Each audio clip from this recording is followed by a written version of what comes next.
गोबर अंधेरे ही मुंह उठा और कोदई से विदा मांगी। सबको मालूम हो गया था कि उसका ब्याह हो चुका है, इसलिए उससे कोई विवाह संबंधी चर्चा नहीं की। उसके शील स्वभाव ने सारे घर को मुग्ध कर लिया था। कोदई की माता को तो उसने ऐसे मीठे शब्दों में और उसके मातृपद की रक्षा करते हुए ऐसा उपदेश दिया कि उसने प्रसन्न होकर आशीर्वाद दिया था। तुम बड़ी हो माताजी, पूज्य हो। पुत्र माता के ऋण से 100 जन्म लेकर भी उऋण नहीं हो सकता, लाख जन्म लेकर भी उऋण नहीं हो सकता, करोड़ जन्म लेकर भी नहीं। बुढ़िया इस संख्यातीत श्रद्धा पर गदगद हो गई। इसके बाद गोबर ने जो कुछ कहा उसमें बुढ़िया को अपना मंगल ही दिखाई दिया। वैद्य एक बार रोगी को चंगा कर दे, फिर रोगी उसके हाथों विष भी खुशी से पी लेगा। अब जैसे आज ही बहू घर से रूठकर चली गई तो किसकी हेठी हुई। बहू को कौन जानता है, किसकी लड़की है, किसकी नातिन है, कौन जानता है। संभव है उसका बाप घसियारा ही रहा हो। बुढ़िया ने निश्चयात्मक भाव से कहा, घसियारा तो है ही बेटा, पक्का घसियारा। सवेरे उसका मुंह देख लो तो दिन भर पानी न मिले। गोबर बोला, तो ऐसे आदमी की क्या हंसी हो सकती है। हंसी हुई तुम्हारी और तुम्हारे आदमी की। जिसने पूछा यही पूछा कि किसकी बहू है। फिर वह अभी लड़की है, अबोध अलहड़। नीच माता पिता की लड़की है, अच्छी कहां से बन जाए। तुमको तो बूढ़े तोते को राम नाम पढ़ाना पड़ेगा।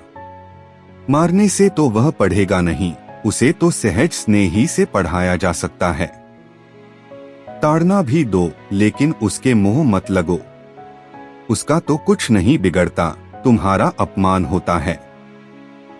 जब गोबर चलने लगा तो बुढ़िया ने खाड़ और सत्तू मिलाकर उसे खाने को दिया। गांव के और कई आदमी मजूरी की टोह में शहर जा रहे थे।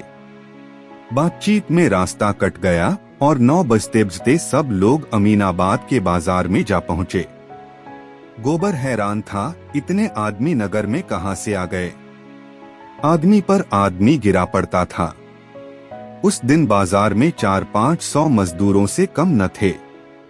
राज और बढ़ी और लोहार और बेलदार और खाट बुनने वाले और टोकरी ढोने वाले और संतराश सभी जमा थे।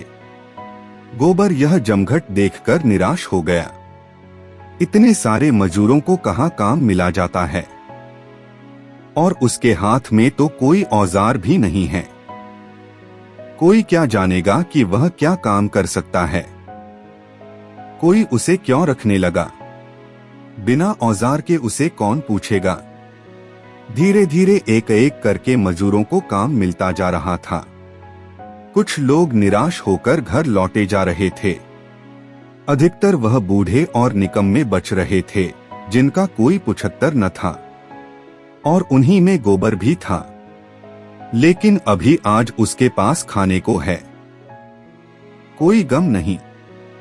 सहसा मिर्जा खुर्शेद ने मजदूरों के बीच में आकर ऊंची आवाज से कहा, जिसको 6 आने रोज पर काम करना हो वह मेरे साथ आए। सबको 6 आने मिलेंगे। 5 बजे छुट्टी मिलेगी। 10-5 राजों और बढ़ियों को छोड़कर सबके सब उनके साथ चलने को तैयार हो गए। 400 फटेहालों की एक विशाल सेना सज गई। आगे मिर्जा थे, कंधे पर मोटा सोटा रखे हुए। पीछे भुखमरों की लंबी तार थी, जैसे भेड़े हों। एक बूढ़े ने मिर्जा से पूछा, कौन काम करना है मालिक। मिर्जा साहब ने जो काम बतलाया उस पर सब और भी चकित हो गए। केवल एक कबड्डी खेलना। यह कैसा आदमी है जो कबड्डी खेलने के लिए 6 आना रोज दे रहा है। सनकी तो नहीं है कोई। बहुत धन पाकर आदमी सनक ही जाता है। बहुत पढ़ लेने से भी आदमी पागल हो जाते हैं। कुछ लोगों को संदेह होने लगा, कहीं यह कोई मखौल तो नहीं है। यहाँ से घर पर ले जाकर कह दे कोई काम नहीं है, तो कौन इसका क्या कर लेगा। वह चाहे कबड्डी खिलाए, चाहे आंख मिचौनी, चाहे गुल्ली डंडा, मजूरी पेशगी दे दे। ऐसे झक्कड़ आदमी का क्या भरोसा। गोबर ने डरते डरते कहा, मालिक, हमारे पास कुछ खाने को नहीं है, पैसे मिल जाए तो कुछ लेकर खा लूं। मिर्जा ने झट 6 आने पैसे उसके हाथ में रख दिए और ललकार कर बोले, मजूरी सबको चलते चलते पेशगी दे दी जाएगी, इसकी चिंता मत करो। मिर्जा साहब ने शहर के बाहर थोड़ी सी जमीन ले रखी थी। मजूरों ने जाकर देखा तो एक बड़ा अहाता घिरा हुआ था और उसके अंदर केवल एक छोटी सी फूस की झोंपड़ी थी, जिसमें 3-4 कुर्सियां थीं, एक मेज, थोड़ी सी किताबें मेज पर रखी हुई थीं। झोंपड़ी बेलों और लताओं से ढकी हुई बहुत सुंदर लगती थी। अहाते में एक तरफ आम और नींबू और अमरूद के पौधे लगे हुए थे, दूसरी तरफ कुछ फूल, बड़ा हिस्सा परती था। मिर्जा ने सबको कतार में खड़ा करके ही मजूरी बांट दी। अब किसी को उनके पागलपन में संदेह न रहा। गोबर पैसे पहले ही पा चुका था। मिर्जा ने उसे बुलाकर पौधे सींचने का काम सौंपा। उसे कबड्डी खेलने को न मिलेगी, मन में ऐंठ कर रह गया। इन बुड्ढों को उठा उठा कर पटकता, लेकिन कोई परवाह नहीं, बहुत कबड्डी खेल चुका है। पैसे तो पूरे मिल गए। आज युगों के बाद इन ज़राग्रस्तों को कबड्डी खेलने का सौभाग्य मिला। अधिकतर तो ऐसे थे जिन्हें याद भी न आता था कि कभी कबड्डी खेली है या नहीं। दिन भर शहर में पिसते थे, पहर रात गए घर पहुंचते थे और जो कुछ रूखा सूखा मिल जाता था खाकर पड़े रहते थे। प्रातःकाल फिर वही चरखा शुरू हो जाता था। जीवन नीरस निरानंद केवल एक धर्रा मात्र हो गया था। आज जो यह अवसर मिला तो बूढ़े भी जवान हो गए। अधमरे बूढ़े ठठरिया लिए, मुंह में दांत न पेट में आंत, जांघ के ऊपर धोतिया या तहमत चढ़ाए ताल ठोक ठोक कर उछल रहे थे, मानो उन बूढ़ी हड्डियों में जवानी धंस पड़ी हो। चटपट पाली बन गई, 2 नायक बन गए। गोइयों का चुनाव होने लगा और 12 बजते बजते खेल शुरू हो गया। जाड़ों की ठंडी धूप ऐसी क्रीड़ाओं के लिए आदर्श ऋतु है। इधर अहाते के फाटक पर मिर्जा साहब तमाशाइयों को टिकट बांट रहे थे। उन पर इस तरह की कोई न कोई सनक हमेशा सवार रहती थी। अमीरों से पैसा लेकर गरीबों को बांट देना। इस बूढ़ी कबड्डी का विज्ञापन कई दिन से हो रहा था। बड़े बड़े पोस्टर चिपकाए गए थे, नोटिस बांटे गए थे। यह खेल अपने ढंग का निराला होगा, बिल्कुल अभूतपूर्व। भारत के बूढ़े आज भी कैसे पोढ़े हैं, जिन्हें यह देखना हो आए और अपनी आंखें तृप्त कर लें। जिसने यह तमाशा न देखा वह पछताएगा। ऐसा सुअवसर फिर न मिलेगा। टिकट 10 रुपए से लेकर 2 आने तक के थे। 3 बजते बजते सारा अहाता भर गया। मोटरों और फिटनों का तांता लगा हुआ था। 2000 से कम की भीड़ न थी। रईसों के लिए कुसिरियों और बेंचों का इंतजाम था। साधारण जनता के लिए साफ सुथरी जमीन। मिस मालती, मेहता, खन्ना, तनखा और राय साहब सभी विराजमान थे। खेल शुरू हुआ तो मिर्जा ने मेहता से कहा, आइए डॉक्टर साहब, एक गोई हमारी और आपकी भी हो जाए। मिस मालती बोली, फिलासफर का जोड़ फिलासफर ही से हो सकता है। मिर्जा ने मूंछों पर ताव देकर कहा, तो क्या आप समझती हैं मैं फिलासफर नहीं हूँ? मेरे पास पुछल्ला नहीं है, लेकिन हूँ मैं फिलासफर। आप मेरा इम्तिहान ले सकते हैं मेहता जी। मालती ने पूछा, अच्छा बतलाइए, आप आइडियलिस्ट हैं या मेटीरियलिस्ट? मैं दोनों हूँ। यह क्यों कर? बहुत अच्छी तरह। जब जैसा मौका देखा वैसा बन गया। तो आपका अपना कोई निश्चय नहीं है। जिस बात का आज तक कभी निश्चय न हुआ और न कभी होगा, उसका निश्चय मैं भला क्या कर सकता हूँ? और लोग आंखें फोड़कर और किताबें चाटकर जिस नतीजे पर पहुँचते हैं, वहां मैं यूं ही पहुँच गया। आप बता सकती हैं किसी फिलासफर ने अकली गद्दे लड़ाने के सिवाय और कुछ किया है? डॉक्टर मेहता ने अचकन के बटन खोलते हुए कहा, तो चलिए हमारी और आपकी हो ही जाए। और कोई माने या न माने, मैं आपको फिलासफर मानता हूँ। मिर्जा ने खन्ना से पूछा, आपके लिए भी कोई जोड़ ठीक करूं? मालती ने पुचारा दिया, हाँ, इन्हें जरूर ले जाइए मिस्टर तनखा के साथ। खन्ना झेंपते हुए बोले, जी नहीं, मुझे क्षमा कीजिए। मिर्जा ने राय साहब से पूछा, आपके लिए कोई जोड़ लाऊं? राय साहब बोले, मेरा जोड़ तो ओंकारनाथ का है, मगर वह आज नजर ही नहीं आते। मिर्जा और मेहता भी नंगी देह, केवल जांघिए पहने हुए मैदान में पहुंच गए। एक इधर दूसरा उधर, खेल शुरू हो गया। जनता बूढ़े कुलेलों पर हंसती थी, तालियां बजाती थी, गालियां देती थी, ललकारती थी, बाजियां लगाती थी। वाह, जरा इन बूढ़े बाबा को देखो, किस शान से जा रहे हैं, जैसे सबको मारकर ही लौटेंगे। अच्छा, दूसरी तरफ से भी उन्हीं के बड़े भाई निकले। दोनों कैसे पैंतरे बदल रहे हैं। इन हिड्डियों में अभी बहुत जान है। इन लोगों ने जितना घी खाया है, उतना अब हमें पानी भी मयस्सर नहीं। लोग कहते हैं भारत धनी हो रहा है। होता होगा। हम तो यही देखते हैं कि इन बुड्ढों जैसे जीवट के जवान भी आज मुश्किल से निकलेंगे। वह उधर वाले बुड्ढे ने इसे दबोच लिया। बेचारा छूट निकलने के लिए कितना जोर मार रहा है, मगर अब नहीं जा सकते बच्चा। एक को 3 लिपट गए। इस तरह लोग अपनी दिलचस्पी जाहिर कर रहे थे। उनका सारा ध्यान मैदान की ओर था। खिलाड़ियों के आघात प्रतिघात, उछल कूद, धरपकड़ और उनके मरने जीने में सभी तन्मय हो रहे थे। कभी चारों तरफ से खखे पड़ते, कभी कोई अन्याय या धांधली देखकर लोग छोड़ दो का गुल मचाते। कुछ लोग तैश में आकर पाली की तरफ दौड़ते, लेकिन जो थोड़े से सज्जन शामियाने में ऊंचे दर्जे के टिकट लेकर बैठे थे, उन्हें इस खेल में विशेष आनंद न मिल रहा था। वे इससे अधिक महत्व की बातें कर रहे थे। खन्ना ने जिंजर का ग्लास खाली करके सिगार सुलगाया और राय साहब से बोले, मैंने आपसे कह दिया, बैंक इससे कम सूद पर किसी तरह राजी न होगा, और यह रियायत भी मैंने आपके साथ की है, क्योंकि आपके साथ घर का मामला है। राय साहब ने मूंछों में मुस्कुराहट को लपेटकर कहा, आपकी नीति में घर वालों को ही उल्टे छुरे से हलाल करना चाहिए। यह आप क्या फरमा रहे हैं? ठीक कह रहा हूँ। सूर्य प्रताप सिंह से आपने केवल 7% लिया है, मुझसे 9% मांग रहे हैं और उस पर एहसान भी रखते हैं। क्यों न हो? खन्ना ने खखा मारा, मानो यह कथन हंसने के ही योग्य था। उन शर्तों पर मैं आपसे भी वही सूद ले लूंगा।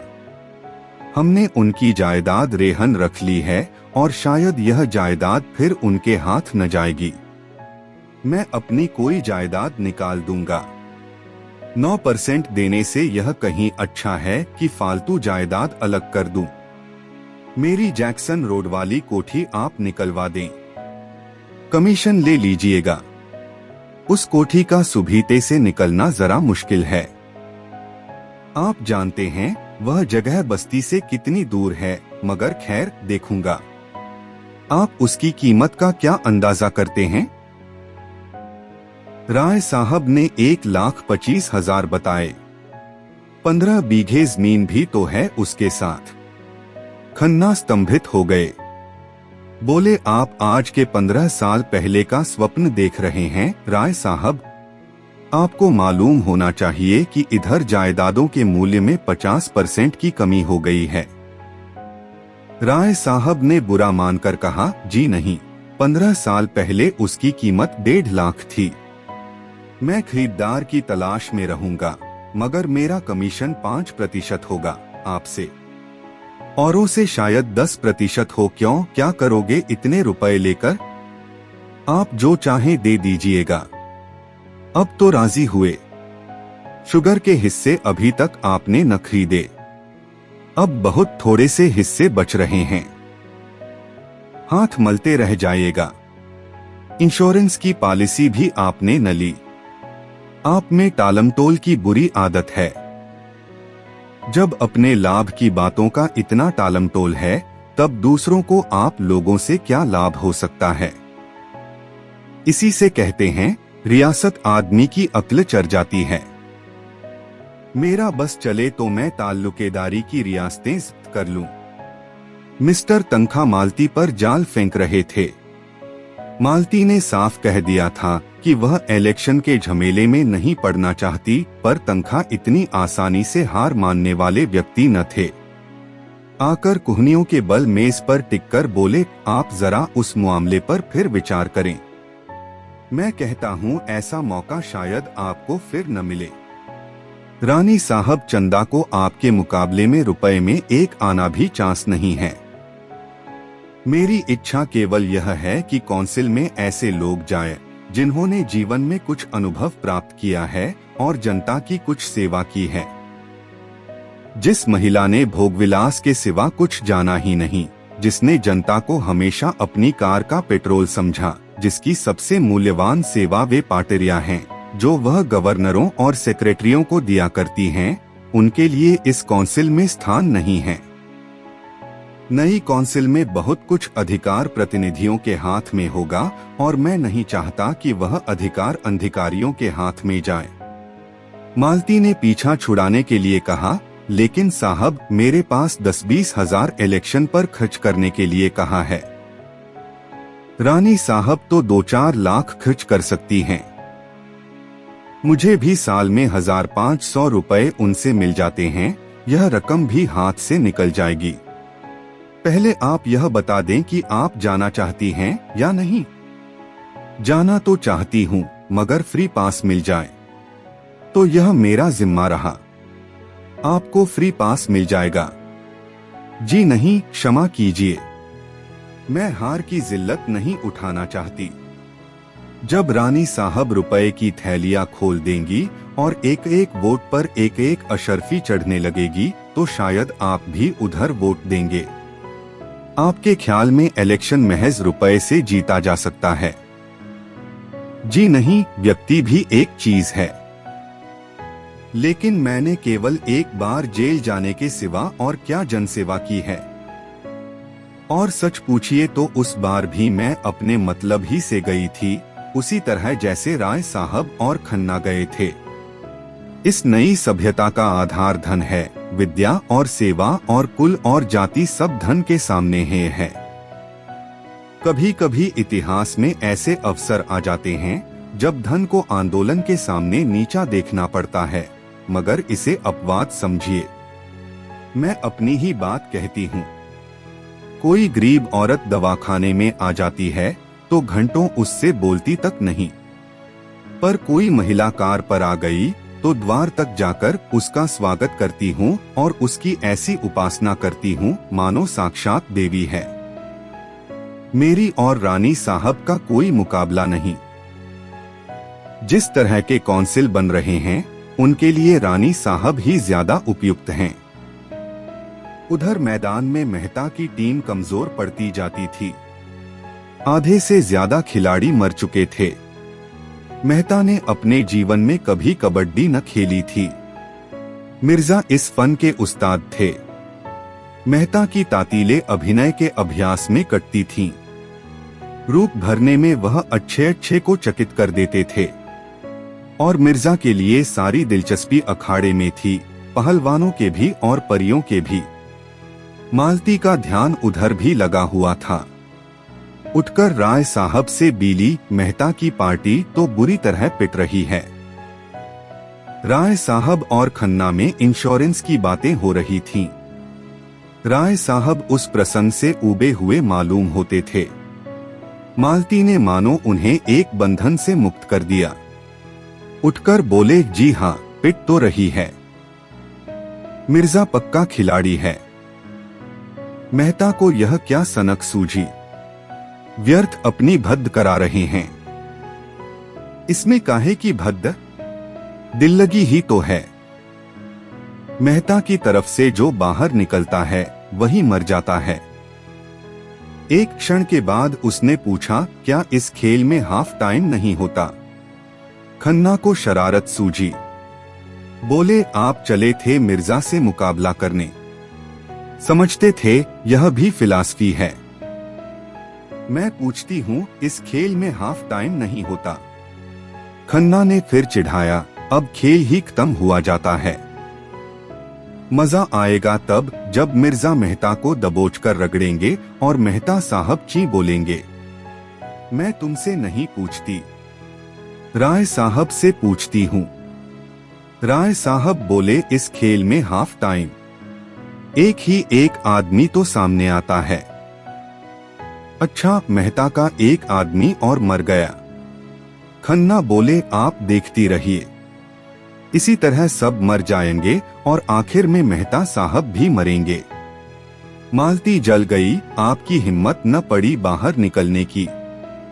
मैं गवारों के खेल नहीं खेलता, मेरे लिए टेनिस है। टेनिस में भी मैं तुम्हें सैकड़ों गेंद दे चुकी हूँ, आपसे जीतने का दावा ही कब है? अगर दावा हो तो मैं तैयार हूँ। मालती उन्हें फटकार बताकर फिर अपनी जगह पर आ बैठी। किसी को मेहता से हमदर्दी नहीं है।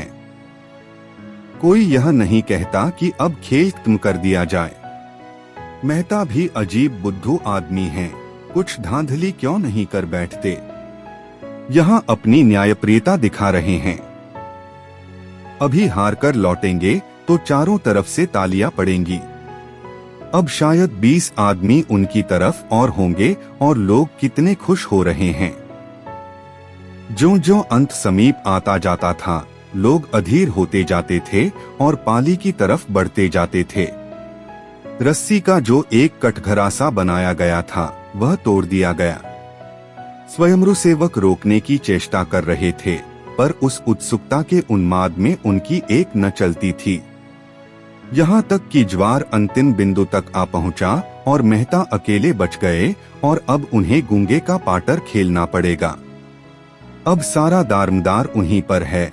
अगर वह बचकर अपनी पाली में लौट आते हैं तो उनका पक्ष बचता है। नहीं, हार का सारा अपमान और लज्जा लिए हुए उन्हें लौटना पड़ता है।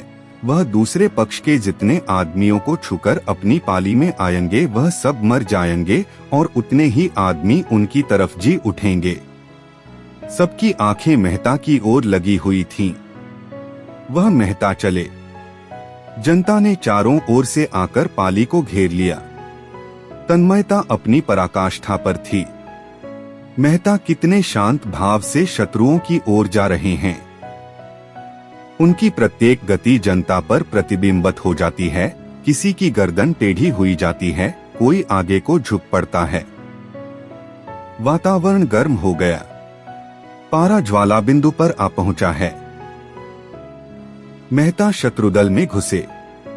दल पीछे हटता जाता है। उनका संगठन इतना दृढ़ है कि मेहता की पकड़ या स्पर्श में कोई नहीं आ रहा है। बहुतों को जो आशा थी कि मेहता कम से कम अपने पक्ष के 10-5 आदमियों को तो जिला ही लेंगे, वे निराश होते जा रहे हैं। सहसा मिर्जा एक छलांग मारते हैं और मेहता की कमर पकड़ लेते हैं। मेहता अपने को छुड़ाने के लिए जोर मार रहे हैं।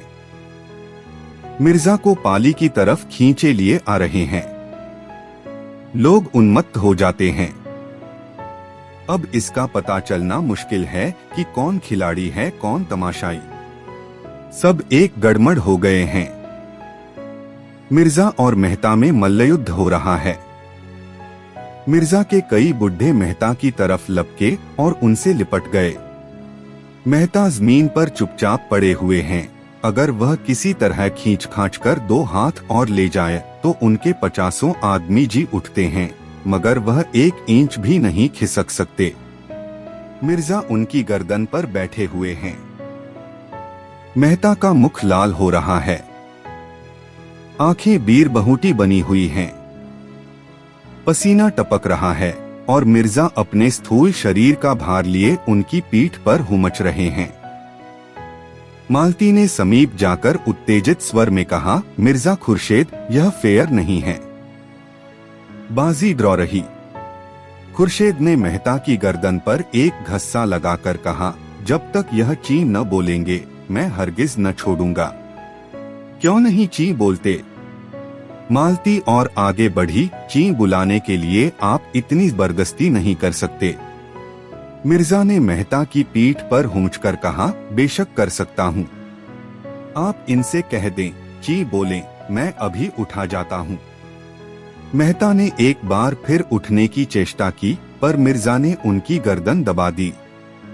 मालती ने उनका हाथ पकड़कर घसीटने कोशिश करके कहा, यह खेल नहीं, अदावत है। अदावत ही सही। आप न छोड़ेंगे? उसी वक्त जैसे कोई भूकंप आ गया। मिर्जा साहब जमीन पर पड़े हुए थे और मेहता दौड़े हुए पाली की ओर भागे जा रहे थे और हजारों आदमी पागलों की तरह टोपियां और पगड़ियां और छड़ियां उछाल रहे थे। कैसे यह काया पलट हुई, कोई समझ न सका। मिर्जा ने मेहता को गोद में उठा लिया और लिए हुए शामियाने तक आए। प्रत्येक मुख पर यह शब्द थे, डॉक्टर साहब ने बाजी मार ली। और प्रत्येक आदमी इस हारी हुई बाजी के एक बारगी पलट जाने पर विस्मित था।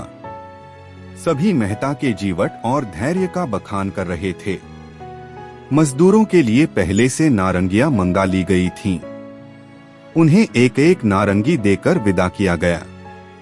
शामियाने में मेहमानों के चाय पानी का आयोजन था। मेहता और मिर्जा एक ही मेज पर आमने सामने बैठे। मालती मेहता के बगल में बैठी। मेहता ने कहा, मुझे आज एक नया अनुभव हुआ। महिला की सहानुभूति हार को जीत बना सकती है। मिर्जा ने मालती की ओर देखा, अच्छा यह बात थी। जभी तो मुझे हैरत हो रही थी कि आप एकाएक कैसे ऊपर आ गए। मालती शर्म से लाल हुई जाती थी। बोली, आप बड़े बेमुरौवत आदमी हैं मिर्जा जी। मुझे आज मालूम हुआ, कसूर इनका था। यह क्यों ची नहीं बोलते थे? मैं तो ची न बोलता, चाहे आप मेरी जान ही ले लेते। कुछ देर मित्रों में गपशप होती रही। फिर धन्यवाद के और मुबारकबाद के भाषण हुए और मेहमान लोग विदा हुए। मालती को भी एक विजिट करनी थी, वह भी चली गई। केवल मेहता और मिर्जा रह गए। उन्हें अभी स्नान करना था। मिट्टी में सने हुए थे। कपड़े कैसे पहनते? गोबर पानी खींच लाया और दोनों दोस्त नहाने लगे। मिर्जा ने पूछा, शादी कब तक होगी? मेहता ने अचंभे में आकर पूछा, किसकी? आपकी। मेरी शादी किसके साथ हो रही है? वाह, आप तो ऐसा उड़ रहे हैं गोया यह भी छिपा की बात है। नहीं नहीं, मैं सच कहता हूँ, मुझे बिल्कुल खबर नहीं है। क्या मेरी शादी होने जा रही है? और आप क्या समझते हैं, मिस मालती आपकी कंपेनियन बनकर रहेंगी? मेहता गंभीर भाव से बोले, आपका ख्याल बिल्कुल गलत है मिर्जा जी। मिस मालती हसीन हैं, खुश मिजाज हैं, समझदार हैं, रोशन ख्याल हैं और भी उनमें कितनी खूबियां हैं। लेकिन मैं अपनी जीवन संगिनी में जो बात देखना चाहता हूँ वह उनमें नहीं है और न शायद हो सकती है। मेरे ज़हन में औरत वफा और त्याग की मूतिर है, जो अपनी बेज़बानी से, अपनी कुबारनी से अपने को बिल्कुल मिटाकर पति की आत्मा का एक अंश बन जाती है। देह पुरुष की रहती है पर आत्मा स्त्री की होती है। आप कहेंगे, मर्द अपने को क्यों नहीं मिटाता? औरत ही से क्यों इसकी आशा करता है? मर्द में वह सामर्थ्य ही नहीं है। वह अपने को मिटाएगा तो शून्य हो जाएगा। वह किसी खोह में जा बैठेगा और सवात्मा में मिल जाने का स्वप्न देखेगा। वह तेज प्रधान जीव है और अहंकार में यह समझकर कि वह जनान का पुतला है, सीधा ईश्वर में लीन होने की कल्पना किया करता है। स्त्री पृथ्वी की भांति धैर्यवान है, शांति संपन्न है, सहिष्णु है। पुरुष में नारी के गुण आ जाते हैं तो वह महात्मा बन जाता है। नारी में पुरुष के गुण आ जाते हैं तो वह उल्टा हो जाती है। पुरुष आकर्षित होता है स्त्री की ओर जो सवांश में स्त्री हो। मालती ने अभी तक मुझे आकर्षित नहीं किया। मैं आपसे किन शब्दों में कहूँ कि स्त्री मेरी नजरों में क्या है। संसार में जो कुछ सुंदर है उसी की प्रतिमा को मैं स्त्री कहता हूँ। मैं उससे यह आशा रखता हूँ कि मैं उसे मार ही डालूं तो भी प्रतिहिंसा का भाव उसमें न आए। अगर मैं उसकी आंखों के सामने किसी स्त्री को प्यार करूं तो भी उसकी ईर्ष्या न जागे। ऐसी नारी पाकर मैं उसके चरणों में गिर पड़ूंगा और उस पर अपने को अर्पण कर दूंगा। मिर्जा ने सिर हिलाकर कहा, ऐसी औरत आपको इस दुनिया में तो शायद ही मिले। मेहता ने हाथ मारकर कहा, एक नहीं हजारों, वरना दुनिया वीरान हो जाती। ऐसी ही एक मिसाल दीजिए। मिसेस खन्ना को ही ले लीजिए। लेकिन खन्ना अभागे हैं जो हीरा पाकर कांच का टुकड़ा समझ रहे हैं। सोचिए कितना त्याग है और उसके साथ ही कितना प्रेम है। खन्ना के रूपासक्त मन में शायद उसके लिए रत्ती भर भी स्थान नहीं है, लेकिन आज खन्ना पर कोई आफत आ जाए तो वह अपने को उन पर न्योछावर कर देगी। खन्ना आज अंधे या कोढ़ी हो जाए तो भी उसकी वफादारी में फर्क न आएगा। अभी खन्ना उसकी कद्र नहीं कर सकते हैं, मगर आप देखेंगे एक दिन यही खन्ना उसके चरण धो धो कर पिएंगे। मैं ऐसी बीवी नहीं चाहता जिससे मैं आइंस्टीन के सिद्धांत पर बहस कर सकूं या जो मेरी रचनाओं के प्रूफ देखा करे। मैं ऐसी औरत चाहता हूं जो मेरे जीवन को पवित्र और उज्ज्वल बना दे अपने प्रेम और त्याग से। खुर्शीद ने दाढ़ी पर हाथ फेरते हुए जैसे कोई भूली हुई बात याद करके कहा, आपका ख्याल बहुत ठीक है मिस्टर मेहता। ऐसी औरत अगर कहीं मिल जाए तो मैं भी शादी कर लूं, लेकिन मुझे उम्मीद नहीं है कि मिले। मेहता ने हंसकर कहा, आप भी तलाश में रहिए, मैं भी तलाश में हूँ। शायद कभी तकदीर जागे, मगर मिस मालती आपको छोड़ने वाली नहीं। कहिए लिख दूं। ऐसी औरतों से मैं केवल मनोरंजन कर सकता हूँ, ब्याह नहीं। ब्याह तो आत्मसमर्पण है। अगर ब्याह आत्मसमर्पण है तो प्रेम क्या है? प्रेम जब आत्मसमर्पण का रूप लेता है तभी ब्याह है, उसके पहले अय्याशी है। मेहता ने कपड़े पहने और विदा हो गए। शाम हो गई थी। मिर्जा ने जाकर देखा तो गोबर अभी तक पेड़ों को सींच रहा था। मिर्जा ने प्रसन्न होकर कहा, जाओ, अब तुम्हारी छुट्टी है। कल फिर आओगे? गोबर ने कातर भाव से कहा, मैं कहीं नौकरी चाहता हूँ मालिक। नौकरी करना है तो हम तुझे रख लेंगे। कितना मिलेगा हुजूर? जितना तू मांगे। मैं क्या मांगू? आप जो चाहे दे दें। हम तुम्हें 15 रुपए देंगे और खूब कसकर काम लेंगे। गोबर मेहनत से नहीं डरता। उसे रुपए मिलें तो वह आठों पहर काम करने को तैयार है। 15 रुपए मिलें तो क्या पूछना, वह तो प्राण भी दे देगा। बोला, मेरे लिए कोठरी मिल जाए वहीं पड़ा रहूंगा। हाँ, जगह का इंतजाम मैं कर दूंगा। इसी झोपड़ी में एक किनारे तुम भी पड़ रहना। गोबर को जैसे स्वर्ग मिल गया।